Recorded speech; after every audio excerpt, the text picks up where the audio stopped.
Hannah, Hello. um, we've had kind of a busy week Oh, the yeah. last week, and I with this being the 21st episode, um, old enough to drink, I have an announcement to make.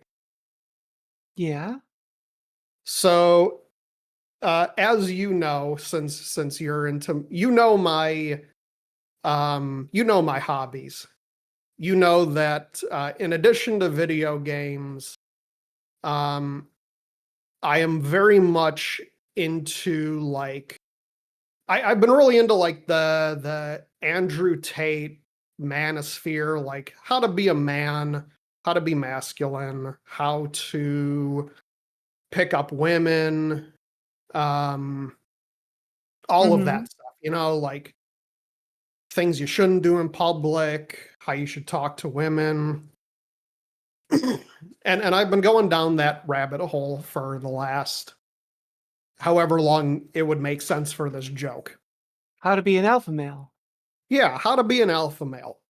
And after spending a good $10,000 on courses, um, getting the absolute shit kicked out of me at a masculinity training course, I've decided to take the only logical approach, and I'm becoming a woman. Oh, Turns out I wasn't built to be a man, let alone an alpha male.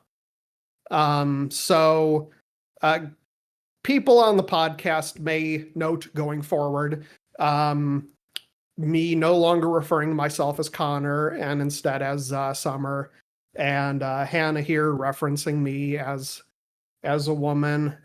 Um, if you've been following my Blue Sky, none of the setup for this should be shocking. Um, but yeah, that's the cold open for today, and I guess we'll go into the intro. congratulations.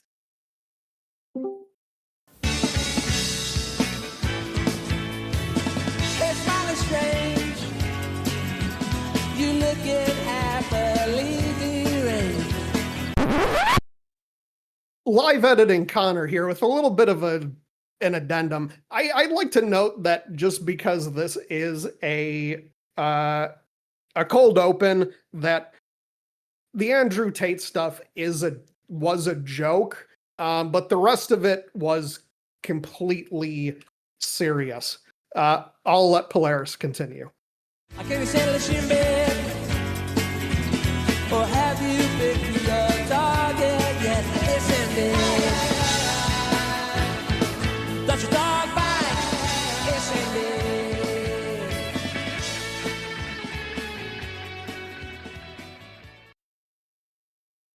I always keep you guessing.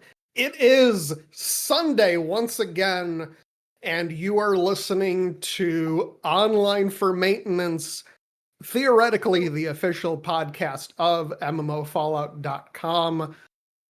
This is episode number 21, Removing the Masc.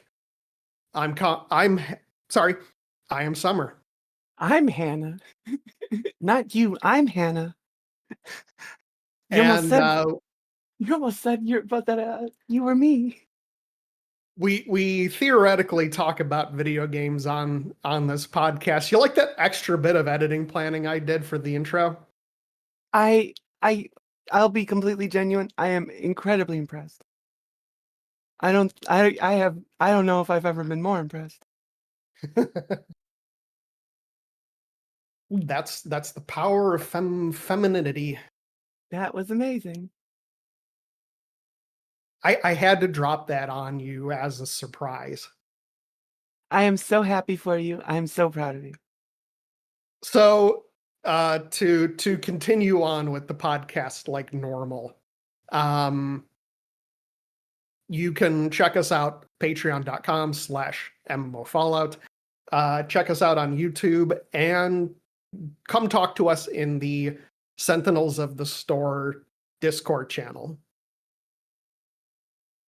Hannah, Yes. have you played any video games this week? Yes. Somewhat. Kind of. Okay. So I played a little bit of Minecraft.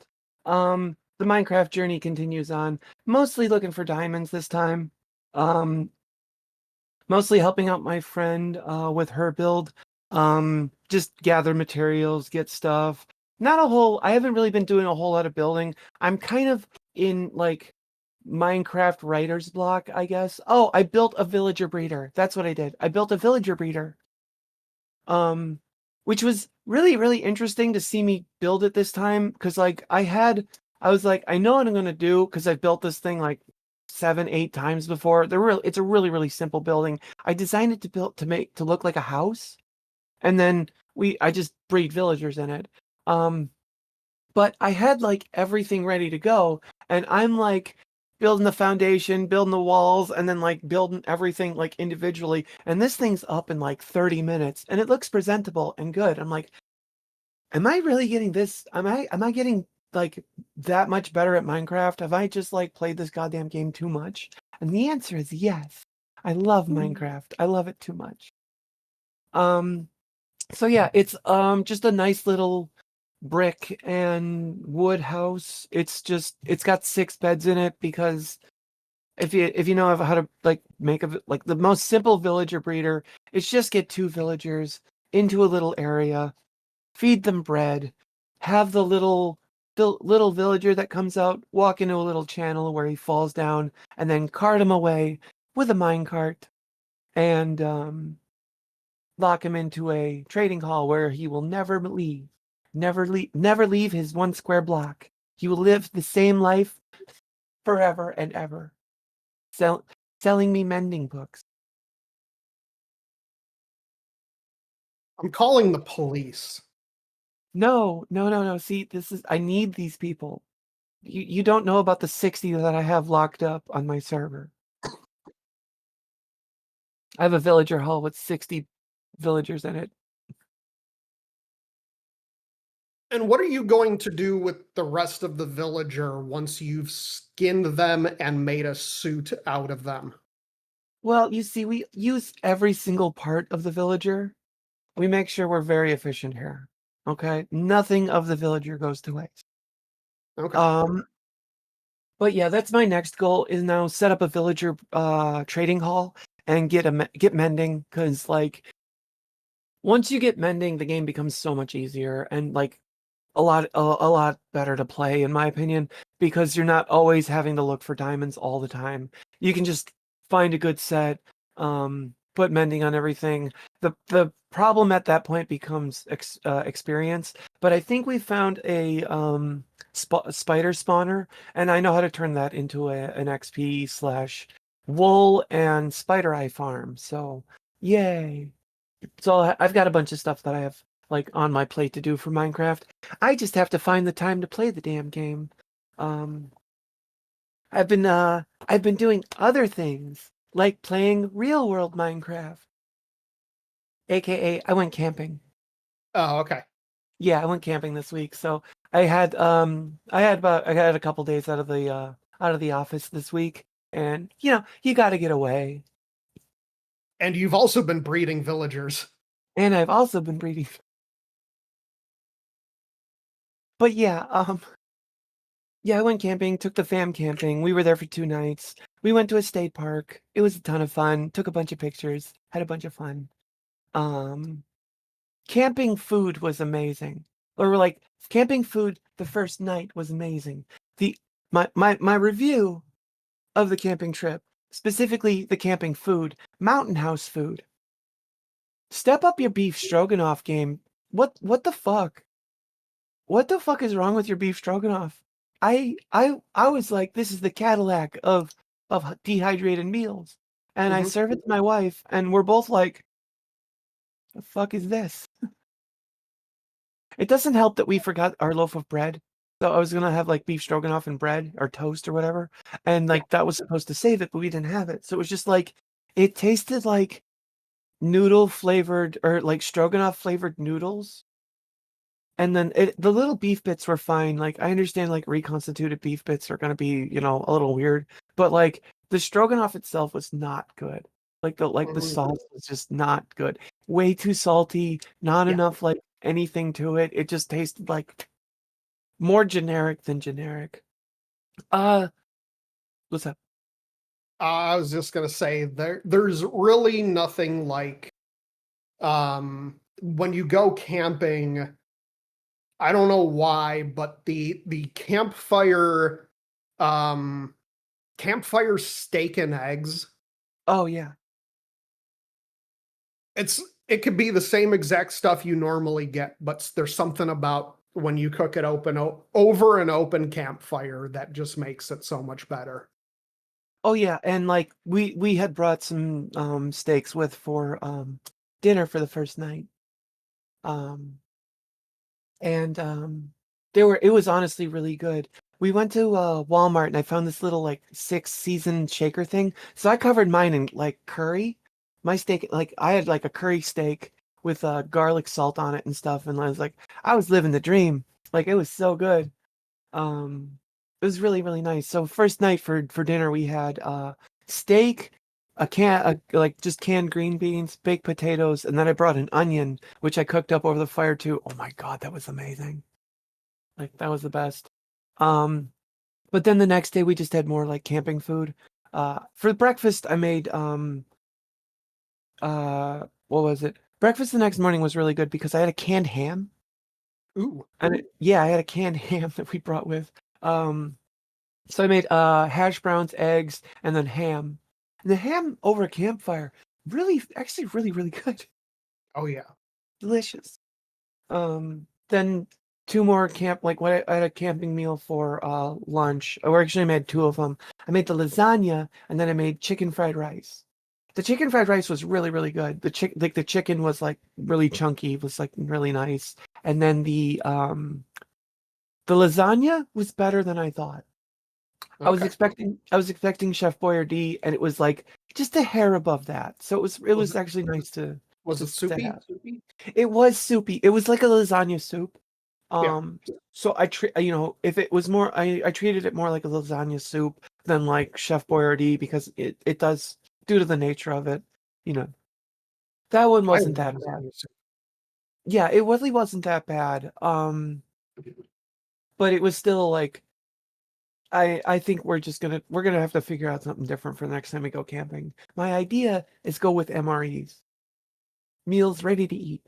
So Yeah. that way, no reconstituting. You just heat the damn thing up. And I've had them before. They're way tastier. They're way better. Yeah, they've So gotten the MRE technology has come quite a long way. you can get them with pizza now. Yeah. But yeah, you can tell my favorite part of camping.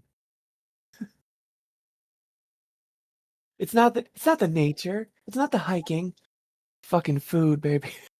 Hmm. Oh yeah. Campfire marshmallows. Let me ask you something. Yes. Um, do you set your marshmallow on fire? Not entirely. Because what I do is I set mine on fire, give it a few seconds, blow it out, rip that like burnt skin off, and then eat it, and then put it right back on the fire. That's exactly what my mother-in-law said she does. Circumcise my marshmallow. I mean, I understand it. It's good that way, but if it gets a little bit too burnt, I'll usually tear it. Like my daughter made one, and it got a little bit too burnt, and I just kind of tore half of it off, and then I ate the rest of it. Oh, I'm getting cancer from this. Yeah, no, I don't get that bad. I love a little bit of char. Absolutely, a little bit of char on there. Oh hell yeah. My favorite though is when you get it again slightly a little bit of char, but the whole thing is melted all the way through. So it just melts. There's no like little soft thing in the middle. It's just pure Mhm. marshmallowy goodness, you know, straight out of the factory or whatever. That's when Yep. it's nice. Those campfire s'mores just hit different. Oh yeah. And it was my little one's first time going camping, so it was her first campfire marshmallow, her first actual s'more. Like it was a ton of fun. Her first time sleeping outside. Oh wow. We had a really nice tent too. You could stand up. I'm a tall bitch. I'm 5'10", and like I could stand up comfortably in the tent. So that was really I got a good one. Was really happy about that. But I did have my Switch with me. Never played it. Never played it. My daughter did though. My daughter got bored and played on her Switch. I don't know what she did. I intended on playing Mario Kart with the fam. I just never came up. I find that when I'm like on vacation now, I don't want to play video games. I actually want to do the things that vacation means, you know. Yeah, I guess, you know. Oh, to be a little kid again. But speaking of video games, I have actually played Manor Lords. I didn't fall asleep this time. And you got the game running long enough to play it? Oh my god. So yeah, let's talk about that. Thank you for reminding me. There is some kind of weird issue that the game has where it gives like it'll just crash on me, and then once it's crashed on me, it's like impossible to get the game running again unless I restart my computer. And I don't know why it acts like that. I don't know what's causing that.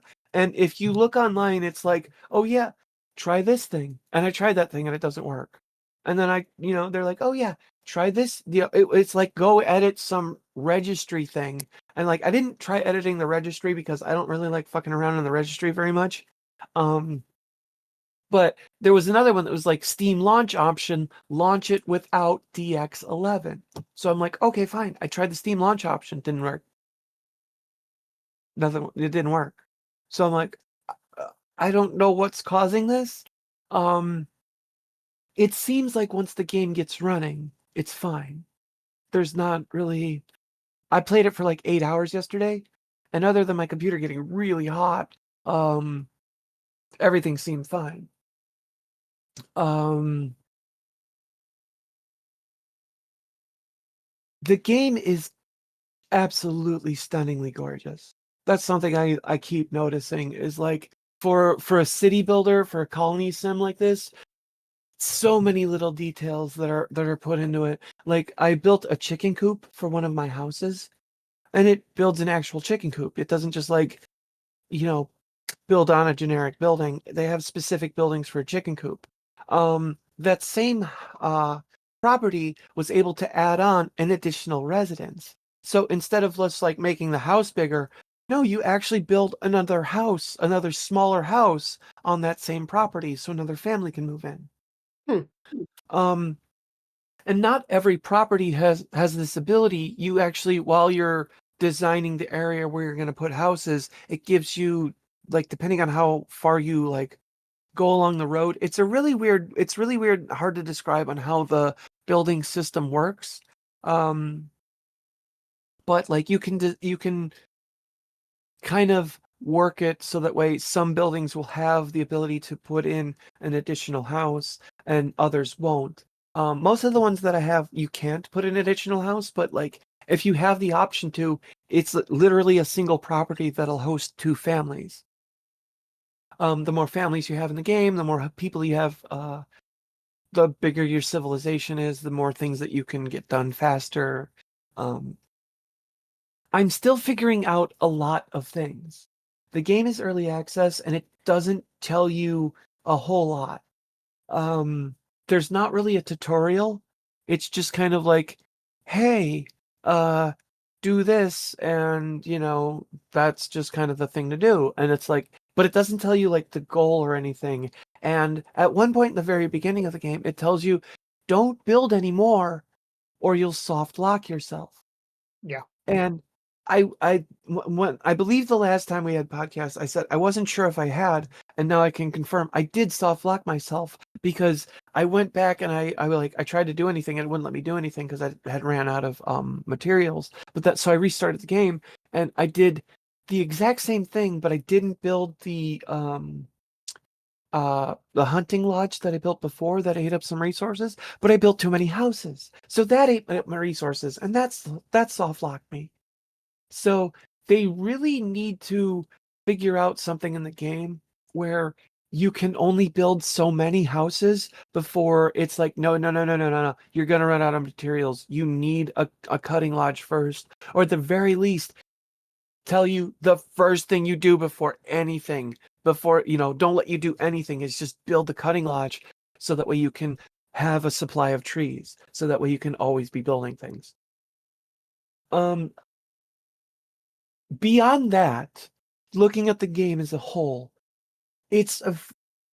I don't want to say it's a standard colony sim, but it reminds me of a lot of other colony sims, like Banished, like Kingdoms and Castles, like Fabledom. Fabledom was one that I was playing. I believe it was Fabledom. I don't remember. Yeah, Fabledom. It's kind of similar to that, but it seems like next level of that, because there's a lot more aspects of it. There's a tech tree that you have to go through and unlock. I wish I would have known that. That's the other thing too. The tech tree, when you go to assign, it's more for talent points, for the lack of a better word. It doesn't really tell you that clicking on something is permanent. You just kind of click on it, because like I had to reload the game because I would click on something to see what it would like, if it would activate, and it did, and I was like, oh, I didn't want that, and there's just no way to undo it. So I had to reload and then go for the thing I wanted. It's really good. I feel like it's a really good game, but it's also incredibly slow. I've only been playing it on the first speed. And I've I know you can increase the speed just like any other city builder, but I've only been playing it on like the minimum speed, because it's my first playthrough of the game. I don't know what I'm doing yet. I feel like I'm playing really slow as it is. But I want to just try to like feel things out before I, try to go ham on it. The game is incredibly slow. I kind of like that about it, but it's very slow. There was a point where I had gotten up and I had walked away and I had done some stuff upstairs and I thought I had paused the game. I come back and I'm like, oh crap, the game was running. Well, thank goodness it's not a very fast-paced game anyway. So I have noticed that after about 8 hours of play, I think I'm through my first year. Oh, And wow. that's not very typical of games like this. 8 hours is usually like 4 years. So I'm not sure if that's a design thing. How many hours do I have in this? Let me see.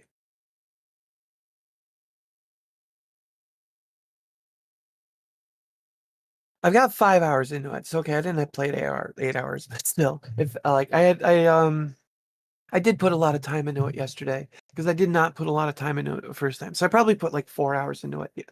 But like I'm 4 hours in, and like the whole day went by and I've only done 1 year. I'm still liking it. But it doesn't tell you anything to do.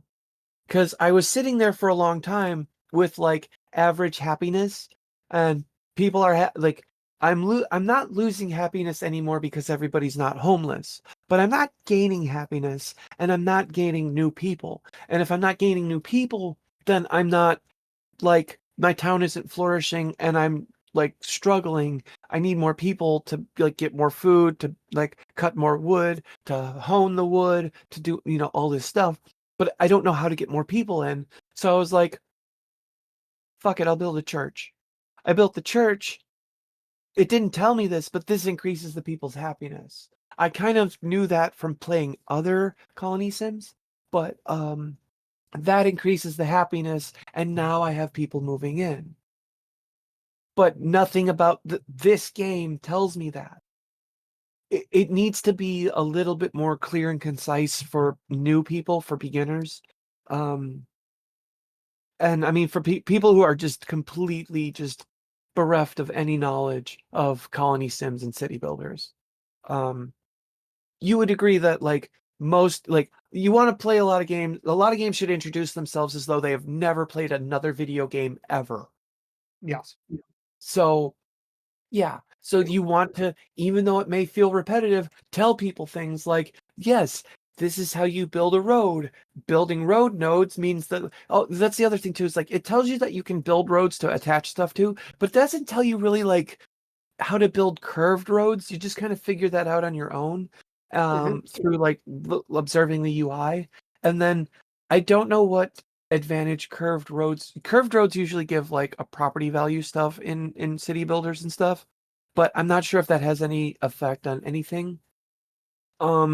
Whereas in like SimCity or City Skylines, they'll tell you citizens like living on elevated places. They like living on curved roads. You know, they like it better than living in flat areas on a grid system. So at least I know SimCity 5 told you that like they like living on hills, and I think City Skylines said that they like curved roads. I don't remember that though. I haven't played that much City Skylines. I played too much SimCity 5. But yeah, back to Manor Lords.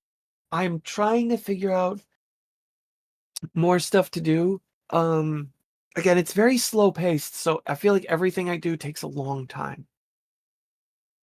But I like it. I've been wanting to play this thing for a while.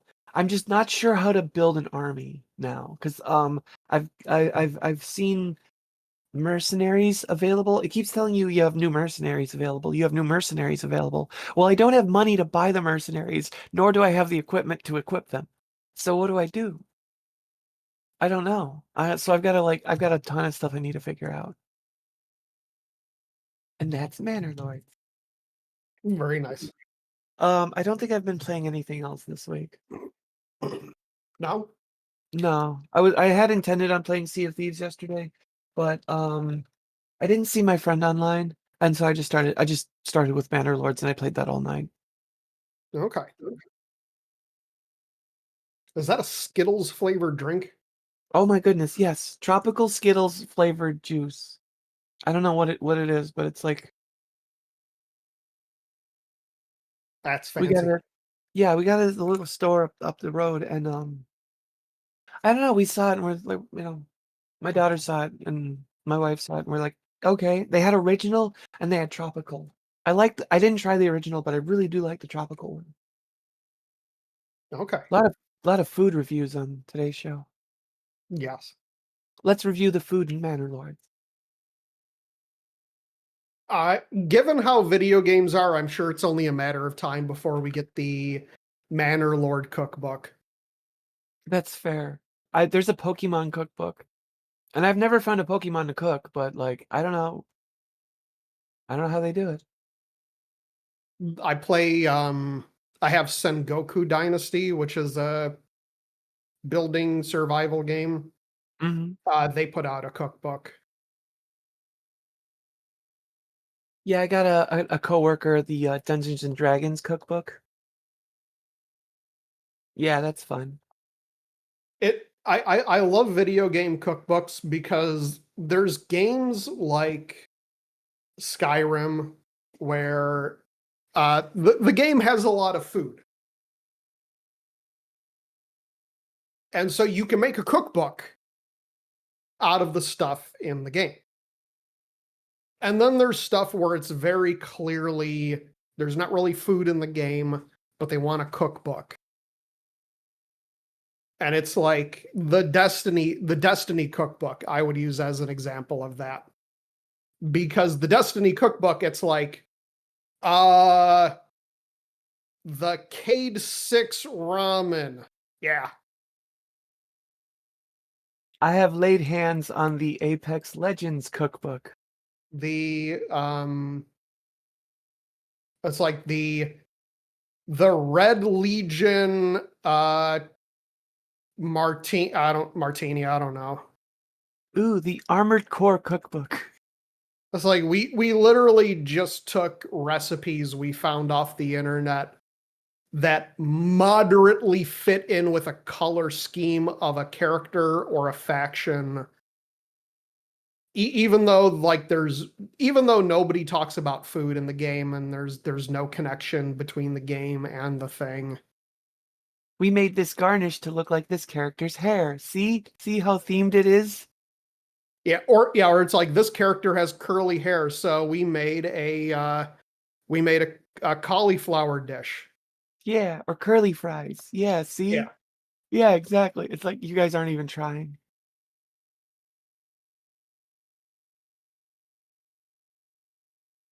I played and beat Control this Oh, week. how was that? It was fun. I love Control. I love the Remedy games. Mhm. And Control is one of those titles.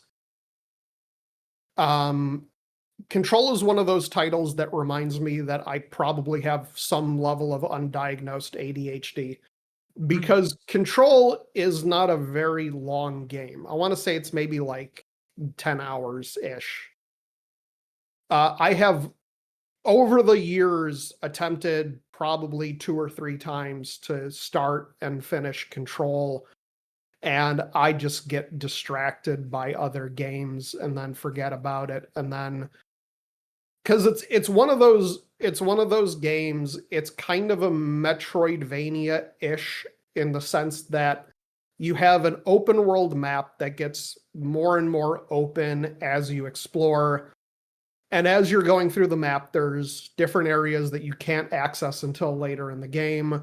You get abilities, you get different forms of your gun, and it's just kind of one of those games that if you leave it long enough, you come back to it and you go, I have no clue what I'm doing. Yeah. And also the story is Remedy, so like you come back and you completely forget where you're at in the story. But I like I love the Remedy games. I love the presentation. The gameplay for Remedy games, I would say, is sort of it's ancillary to the game itself, because a lot of the joy that I get out of it is in the presentation and the themes of the game. And in Control, you play as Jesse Faden, who shows up at the Federal Bureau of Control to find that the entire building has been taken over by a paranormal force called the Hiss. And the story of the game is you taking on the role of the director and slowly revealing what Jesse knows about the Federal Bureau of Control, how you, the player, play into it, because you are an active character in the game, and Jesse actually talks to you. So you as the player are an active presence in the game. And I like the meta storytelling of that, because Jesse talks to you and she says, like, you brought me here. Mm-hmm. And in addition to bringing her to the building in the game, it's like, yeah, you, the player, you booted up the game, you brought her there. Yeah. So it's a lot of paranormal stuff, a lot of like there's a lot of silliness in it. And then you have what I like is there's one gun in the game. You have your director service pistol. And over the course of the game, you unlock different modes for the pistol that you can cycle through. There's like a shotgun, a charge up, and one that turns it into a kind of a submachine gun. Ooh. But you only have one gun the whole time. Yeah. And then as you're killing enemies, you can upgrade the guns. You can get more. You get mods that you attach to it that do little things like give you more health on pickup, that make the gun fire faster, fire more bullets, like little things like that. The shooting itself is perfectly serviceable. I wouldn't call it anything. It's kind of like I liked it a lot better than I did Alan Wake, and I've said I really liked Alan Wake 1 and 2 as a narrative video game, but the combat in those games was always the weakest part. The combat in Control is better. You do get abilities as you go along. Like, you get the ability to grab items and then launch them. You get a shield. You get the ability to levitate. You get, like, just kind of little things here and there. But the combat, in my opinion, was always the weakest part. Especially since it does the one thing that I really hate with video games, and that is there are there's checkpoints, but it does that really annoying thing that when you die, it sends you back to a checkpoint, and it just takes about 10% of the resources that you've gathered up to that point. Oh. And I hate that. I would rather the game just give me a game over screen and just let me start back at a checkpoint rather than taking an arbitrary amount of stuff that I've done as punishment. Does it kind of reward failure then at that point? Because if it's taking a portion of what you've earned since the checkpoint, you can basically just keep like feeding yourself by dying. Not really. Not really? Okay, then I might be understanding that wrong. It sends you back to the checkpoint, but it doesn't respawn anymore. Oh. Okay. They're trying to make sure that you don't like if you do die, you can just get back into it, but at the same time, like I guess it's just making it easier for you. It's just wasting that little bit of time. Yeah. I liked, one of the things that I liked in BioShock was that they actually eventually patched the game so that you could turn off the bathysphere. Uh-huh. Because in BioShock, you would just respawn at the bathysphere when you died, and it would lead to moments where you had just nothing because the enemies would respawn. So you like, and it would lead to points where you would have like no ammunition left if you died enough. But they eventually patched the game so that you could turn off the bathysphere and it would just give you a game over and have you start out at the last save point. And I just wish that was an option in more games that have that, like, we're going to send you back to a checkpoint, but we're going to just, it feels like a disrespect of my time to just take an arbitrary amount of resources away from me. Yeah. Especially when the combat isn't that great. So like I'm already suffering through the combat in some form, and it's not as bad in Control, but it's not great. And also that just means that when you're losing resources, that you have to go around, you basically kind of have to go around and make it up by grinding enemies. But it is a fun game. I do love I like the little lore bits. I love Remedy because they incorporate live action stuff into their games, and it's a lot of my enjoyment in it is seeing the characters that cross over. I do need to play the expansion because there is an Alan Wake expansion in Control. And then, like, there's a point in Alan Wake 2 where the Federal Bureau of Control shows up. Like, Control was the one that introduced Ati, who's the janitor. And he's this mysterious, he's kind of the G-Man of the Remedyverse, where it's very clear he's powerful. Nobody knows what's going on with him. You find a couple of documents where the Federal Bureau of Control attempted to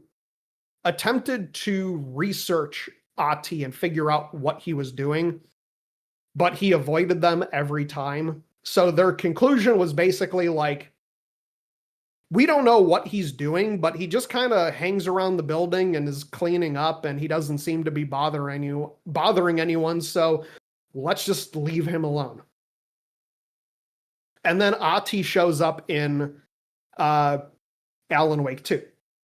Mm-hmm. But I like the little I like the little mystery stuff.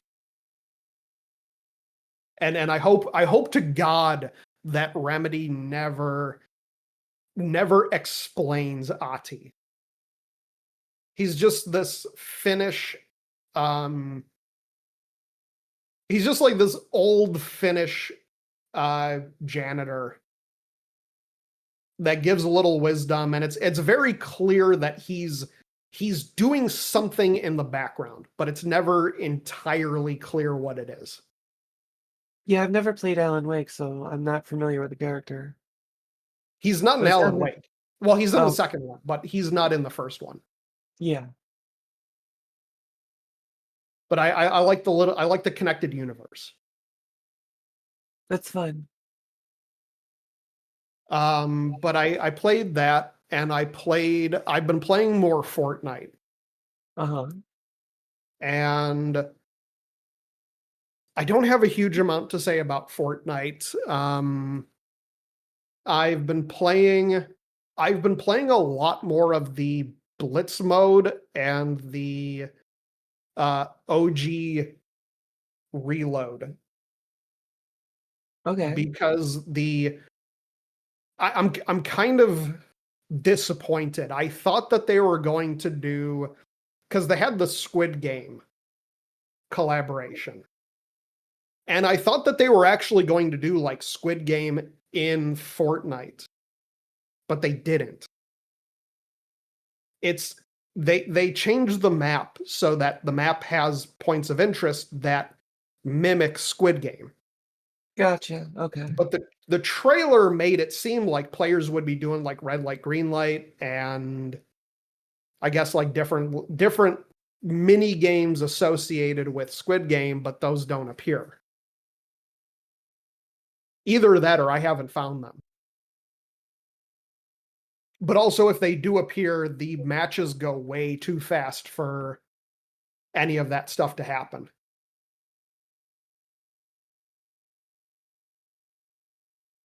I'll have to And- play and- some with you. See how it is. Yeah, and I really do like the Blitz mode, because it's very small. It's like 30 players, and the matches are over in about 5 minutes.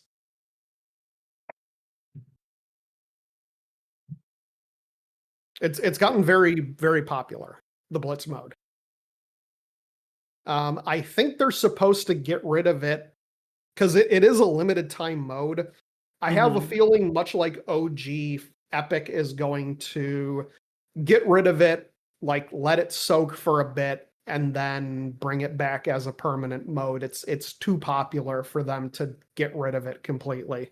Yeah, but if they get rid of it, then they build hype for it because people are like, "Oh, I really liked it. I really liked it. Bring it back, and they can judge how much of a demand there is for it. Which is why I think they're going to get rid of it and then bring it back, like Yeah. like they did with OG. Because right now, Blitz mode is getting more players concurrently than a lot of the standard modes combined. Really? The last time I checked, like it was getting like 300,000 concurrent players. Did we play any of the Blitz mode? I don't remember. No, Oh, I should play that then. we should.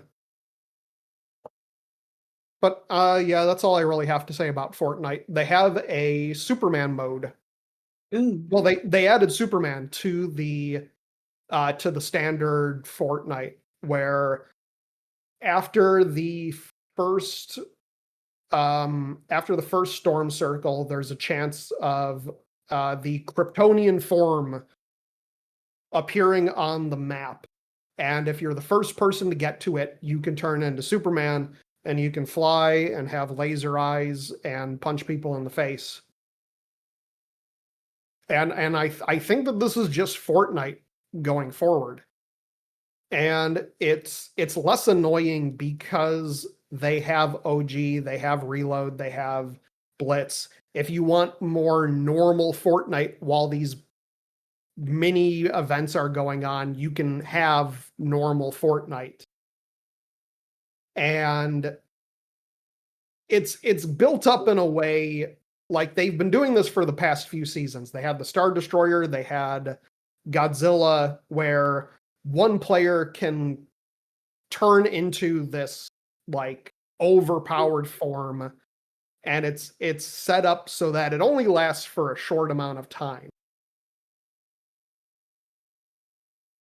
Just, they're always looking to shake things up. I haven't gotten Superman yet. I have been killed by Superman several times. But I also haven't been playing the maid mode much since they added it in. Did they put the Darth Vader AI into Superman? No. Oh. See, I want to see Superman with AI. I don't want Superman to be saying racist things. I don't want him to be saying racist things either, but I do want an AI Superman. They're eventually going to bring that back.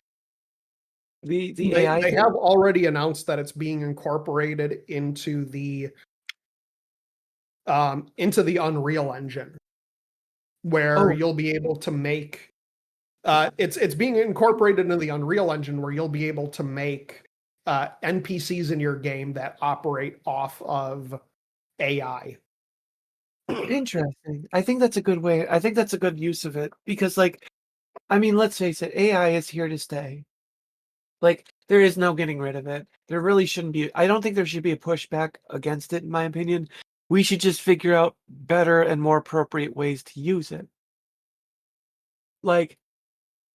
Using AI, an LLM as part of NPC responses and stuff. I think that's a great idea because you can have it be like, no, this is your character. You don't break character, yada, yada, yada. If, you can get a more genuine response out of it. You won't get the, great day for fishing, isn't it? Great day for fishing, isn't it? That's something that me and my friends had always made fun of. And when you play RPGs, is that everybody always says the same thing and they never say anything different. This fixes that completely. They'll never say the same thing twice. Right. So it's like the people, using AI in fast food drive-through things. I think that's a great place for it. I do maintain my theory that the Skynet uprising, when AI eventually nukes all of humanity, will come from fast food AI. And it'll be the day that the McDonald's AI gets into an argument with an 80-year-old person who is adamant that they asked for no ketchup on their burger, and the AI is going to play back the recording of them asking for ketchup, and the person's going to say, I didn't ask for that, and then the nukes are going to launch. I'm convinced now too. As someone who has wanted to bomb all of humanity, who has worked in an office where I have played back phone call recordings of people and they just flat out say, I never said that. I'm like, I'm playing you the recording of your voice saying this. I didn't say that. That is going to be when AI nukes humanity. Rightfully so. So yeah, that's kind of all I have for playing video games this week.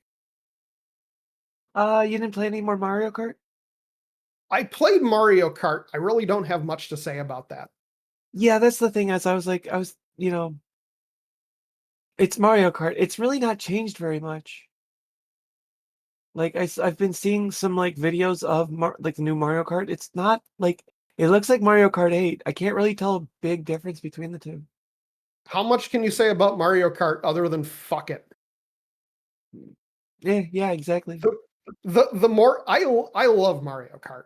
I do too. Don't get me wrong, but love- it's like, I what are you love gonna Mario do? Kart, but it has a my enjoyment of Mario Kart is like a heat gauge where I have to get away from it for a while after I played it, because the more I play it, the more the bullshit shows itself. Fair.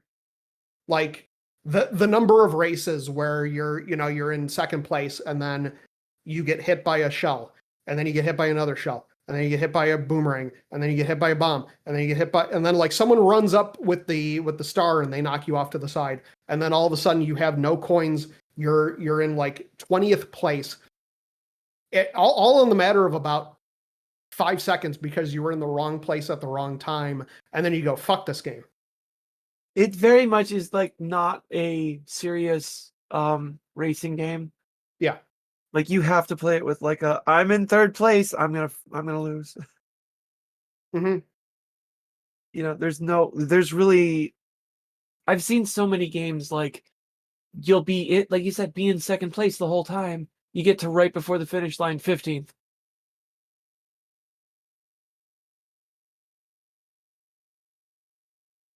But yeah, I mean, I've been playing that, but by virtue, a lot of it is by virtue of the fact that I don't have any other Switch 2 games. There aren't any other Switch 2 games. That is also true. I thought that there was one other launch title, and there's not. It's just Mario Kart. I That's do exclusive, have. I should say. That's exclusive.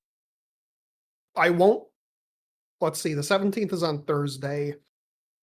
I definitely won't be able to play it for. I won't have it by next week, but the July 17th Donkey Kong Bonanza is coming out. Okay. And I have that. I have my copy locked on GameFly to get that rented. Okay. So not next week, but I'll have it. I'll definitely have played it to review it for the following week. I also have coming at some point in the next couple of days, the PS5 version of Five Nights at Freddy's Into the Pit. So I'm looking forward to playing that for next week. Oh yeah, my wife had said she was watching a video on that.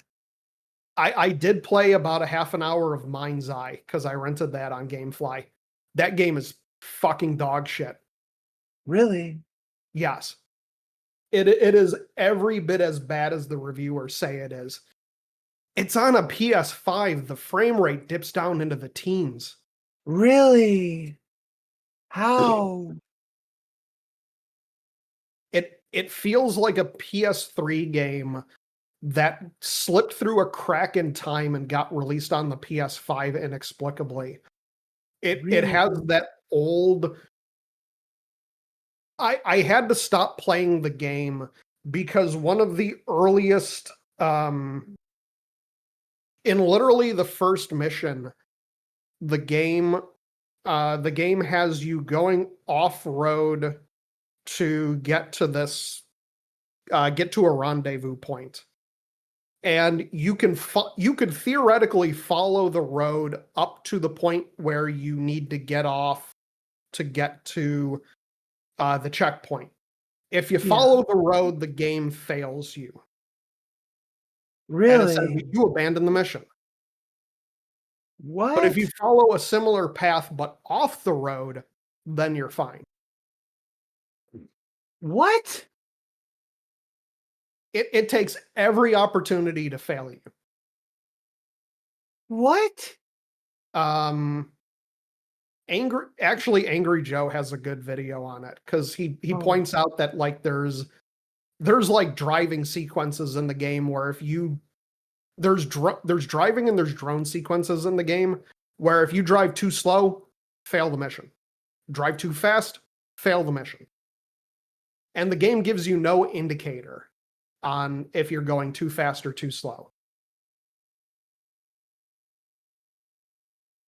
What made me quit was a couple of missions in. You have a drone. There's a drone mission where you're following a vehicle and spying on them. I swear to God, this mission went on for more than 10 minutes of just following this car and hearing the characters talk.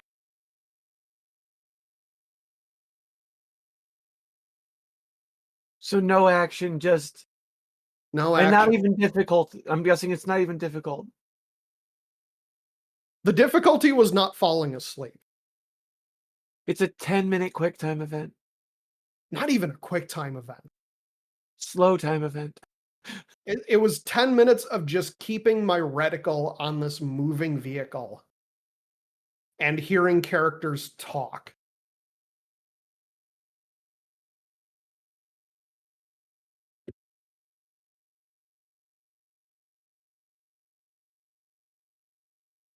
So I'm much more looking forward to playing Five Nights at Freddy's. Also, I'll probably be talking about Cyberpunk next week because they added Cyberpunk to the PS Plus list of games. Oh, cool. All right.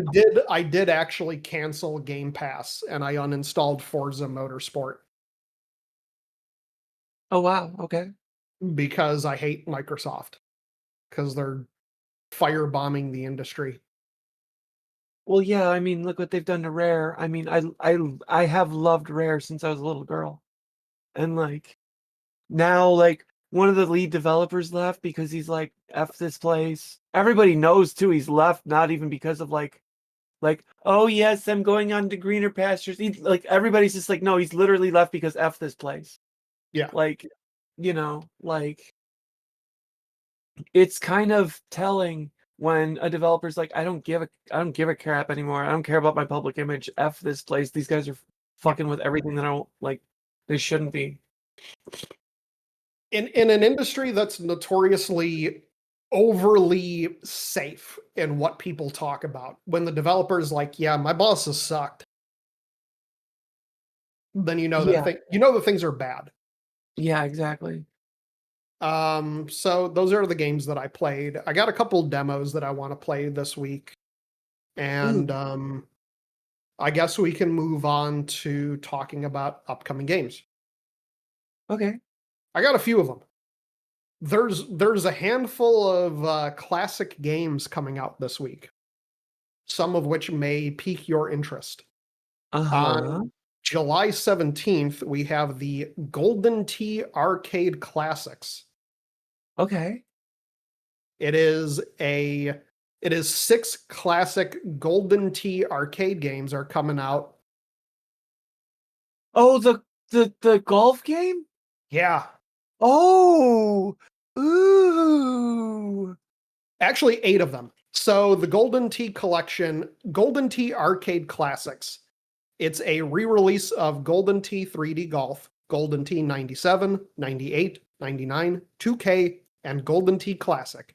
Exactly as you remember them from your days at the arcade. There is an on-screen virtual trackball and a practice mode that gives you unlimited drives, chips, and putts. Okay. And a mulligan feature so you can have one bad shot that doesn't have to ruin your round. One of those, who would have thought? You can choose to play using a gamepad, touchscreen, touchpad, trackball, or mouse and keyboard. Oh my God, I loved Golden Tee. I've always like whenever I'd see it, like, there'd always be like, Mortal Kombat or Killer Instinct. Golden Tee. I'm playing Golden Tee, baby. Right now, there's a guy with a basement with a box full of old trackpad mice that is like getting ready to dust off his eBay account, knowing that this game is coming out. So that comes out July 17th. No cost on it at the moment. Oh my goodness. I'm actually looking forward to that. That looks really fun. For the next blast from the past, the Firefly Studios is releasing the Stronghold Crusader Definitive Edition. Okay. I'm not a fan of Stronghold Crusader, but that sounds like fun. Neither am I. Stronghold Crusader Definitive Edition includes the original game with 8 new playable units, 4 new AI opponents to face off on, and new additional campaigns.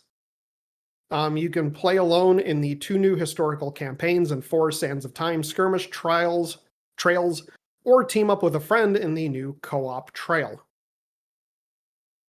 It does look really good, the graphic. I've never been good. I played a couple Stronghold Crusader games and I never got far in them because I could not get good at them at all. This looks like something I'd actually like, to be honest. I like city builders. That's part of the reason I brought it up. I figured you'd be interested in it. Yeah, I might give this a go, but I've got Manor Lords at the moment I'm trying to figure out, so. Yeah. Too many city builders at once, you get bogged down.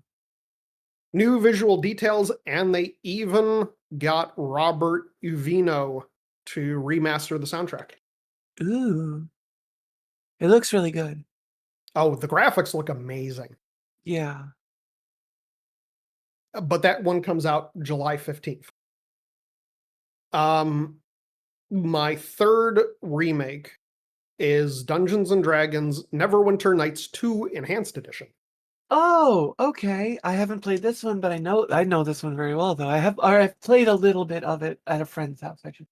Which is also coming out July 15th. That one is debuting for $30. It includes all the expansions. It includes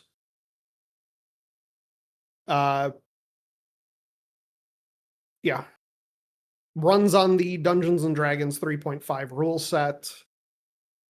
It has the best rule set, 4 campaigns, the craft your own adventures, play others' creations, and it has polished mechanics, enhanced textures, full controller support.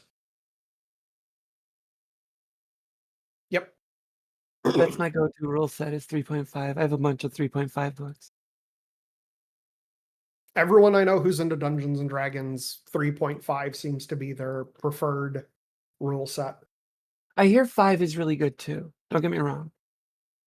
Nobody plays 4. Right. Now, the last game that I have that's coming out, it's July 17th. It's a weird one. Uh-huh. Is being released by Bandai Namco. It is an official licensed game. It's called Shadow Labyrinth. It is a gritty reimagining of Pac-Man. It is a 2D action platformer and a genre-twisting alternate take on Pac-Man. As the swordsman, you wake up on a mysterious planet, and to survive, you must discover secrets, consume your enemies, and grow from prey to apex predator. It is a good-looking game. This looks really good. It is very interesting as a Pac-Man game. Because it is an official Pac-Man title. Yeah. Like, it's not inspired by, it's a Pac-Man game. No, this is a Pac-Man game, yeah. Interesting. And I see how they're doing it too with like the cape. Mm-hmm. The cape, the little Pac-Man sprite, the demon Pac-Man face when consuming enemies. Like, or because you get, I guess you have like this, like the ball. It's like a technology thing. You get inside the ball, and the ball like goes along the wall and stuff, and that's like the mouth. Yeah. Thing. Wow, this is very interesting. It's one of those concepts that the more you look at it, the more it's like, okay, this could actually work. Yeah, it looks really good. I think this could work. I mean, it's kind of like, it's a little bit, because like I just see the Pac-Man thing on and you like transform into a thing. So it's kind of like that little bit's like slap Pac-Man onto Transformers or whatever. Mm-hmm. But like the rest of it looks pretty good. I Yep. don't mind this. I like this. This seems like it would work. It's going to be $30. Comes out July 17th. Oh, and they're making like the maze thing, like a Metroidvania thing. Yeah. Okay. Okay, this absolutely can work. So they're basically taking the scale of Pac-Man and ramping that up. Mhm. Gotcha. All right. Huh. I like that. Right. So I got some news stories before we head out for the day, Mhm. and I think you're going to like some of them. I We'll saw one start of out. them earlier. Hmm? I saw one of them earlier. Yeah, we'll start out with the news on Subnautica, Yeah, that's the one. because there's been a lot going on around that game. I'm not really sure. I did read a little bit of the article, and I'm not exactly sure what's going on. So, Crafton, the publisher, fired some key people from the company, and they flat out put out a statement saying that the the founders of the company, they explained that they paid them a huge sum, talking hundreds of millions of dollars. The founders pocketed that, and then were like, and then basically just abandoned the company. Stopped showing Okay. up, stopped taking direction, like stopped giving direction. One of the founders just went off and started making a movie. That in itself has spawned a lawsuit by the founders over unfair dismissal. And more recently, Crafton has confirmed that a leaked memo that Subnautica 2 has not been meeting milestones is true. Although Unknown Worlds is saying that it's not.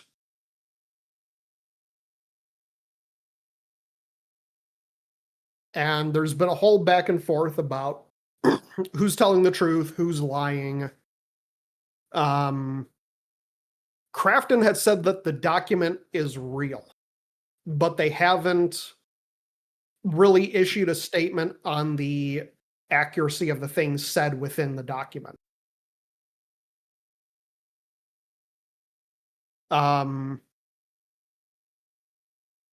But it does seem like the founders of Subnautica 2, they got their payout and they just skedaddled. Really? And basically left the game to suffer for it. And the team without leadership.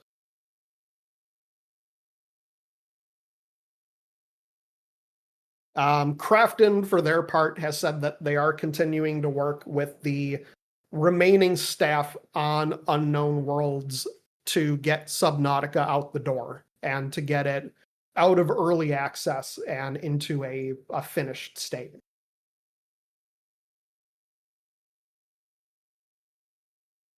I'm excited to see where the lawsuit goes, because you know that given the dirty laundry being aired out between the publisher and the developer, there's going to be some juicy gossip on that. Oh, yeah. This is really interesting. Mm-hmm. It's basically got to be who's telling the truth, I think. But it's going to be clearly who's telling the whole truth. it's who's telling the whole truth. But it's clear that the devs have or the founders have just left. Yeah. You know, so the developers are just like, what do? We don't have any money. Now, Hannah, Yeah. did Oh, you know that you can get a Nintendo Switch, a Switch 2, for $250,000? I mean, yeah, you can get you can even get a Switch 2 for $1 million, babe. So here's the thing. GameStop, we got a GameStop story. Oh, If you remember a couple, well, it'd be like a month ago now. Yeah. yeah. Month and a week, there was a GameStop that got in the news during the Really? Switch 2 launch because one poor soul had decided to staple the receipts to the box and punctured the screens of the Switch. This was in the news around during the launch week. Wait, what?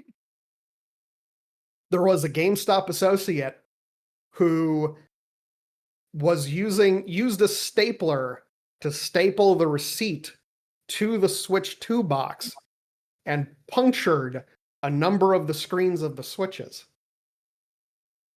Now, GameStop very quickly got those Switches replaced. But it did make the rounds for the news because it's embarrassing. I'm just wondering how hard you would have had to be stapling that damn thing. You would you would have thought like after the first one, you'd been like, oh, maybe I shouldn't do that. There's something fun that's come out of it though, Okay. because GameStop has announced that they are auctioning off the stapler. Okay. They've put the stapler as well as one of the Switch 2s up for auction. The Switch 2 has actually had the screen fixed, but it was one of the Switch 2s that was stapled and returned to the store. So it's a stapler, and the famous stapler, including the staple that was punctured into the Switch, along with the certificate of authenticity. They've put it up for auction. The auction, as we're recording this right now, the auction is up to $250,000. Now, the money, all of the proceeds are going to go to Children's Miracle Network hospitals. Okay. All right. So it is all for right. I can charity. breathe easy. Oh god. It is for charity. GameStop's not just doing this for, a profit thing. Okay. It's going to charity. It's up on auction on eBay. It includes the Switch 2 console that was stapled, one of them. The stapler itself, a certificate of authenticity. The certificate says the black stapler used by a GameStop associate who, in a moment of launch night excitement and misjudged enthusiasm, stapled a receipt directly to a customer's new Nintendo Switch box, puncturing both cardboard and screen in one swift motion.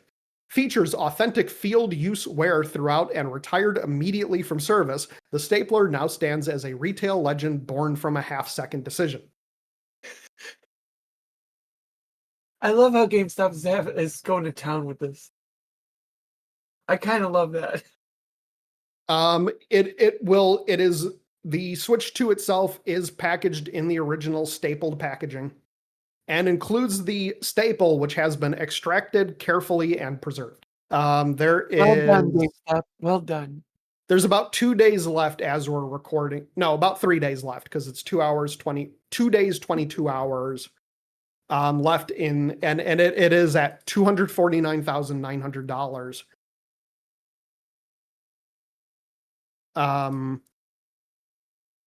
But I like, so they said that GameStop stated, following the launch day incident, GameStop stated staplers have been confiscated. But yeah, I mean, it's something fun and heartwarming from GameStop. I'll give them this one. This is a good thing. I like this. I like it when they just took a tragic incident, for lack of a better word, and turned it into something fun and now beneficial for charity. I have a feeling that they didn't quite expect like $250,000 was where the auction would get up to. No, I figured, $5-6 grand. Yeah. 250,000. I'll follow up next week just to give a final tally on where the bidding went. Christmas is coming up. You could get me that for Christmas. I mean, I can get you a Switch and then staple it. That'll be fine. Okay. All right, we'll do that one. We have staplers at home. Good. All right, cool.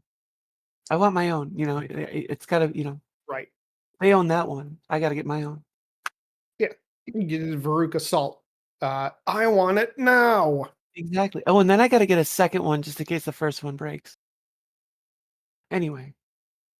I mean, you have to get a second one because the first one is not going to have a functioning screen. True, but then I got to staple that one too. So I have one more news piece, All right. and it's also a funny one. It's The Sims, Okay. and the latest Sims 4 patch.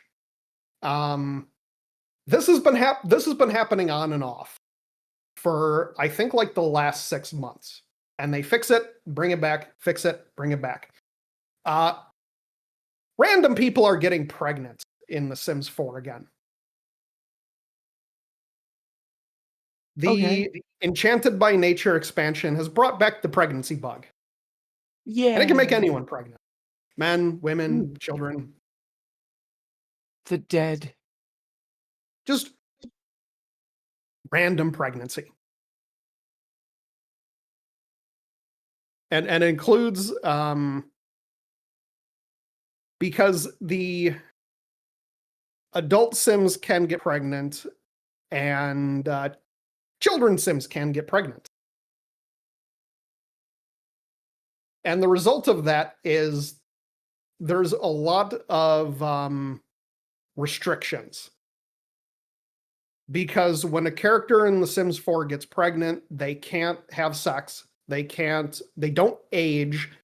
They can't even blow out the candles on their birthday cake. Because they can't age. Yeah. And again, it's just kind of funny because this isn't the first time that The Sims 4 has had a bug where random people get pregnant. It seems to be a recurring thing. What a conundrum. What a conundrum indeed. I'm just thinking like the worst case scenario of this, of like, a mother gives birth to a, beautiful baby boy, and then immediately her baby boy is pregnant. And now he can't even blow out the candles on his first birthday because he does not age. Exactly. And he now has a mouth to feed. Not only can he not eat the birthday cake, but now he can't even eat. He can't blow out the candles and he can't eat the birthday cake, which is even worse because now he's eating for 2 people. Exactly. So yeah. Worst case scenario. Pregnancy. You can make it even worse. You can make it even more recursive of where like your son's baby has a baby, gets pregnant immediately, so now you're instantly a great grandma. Oh God. Oh my God. I'd be terrified. Like, no, put it back in. Put it back in.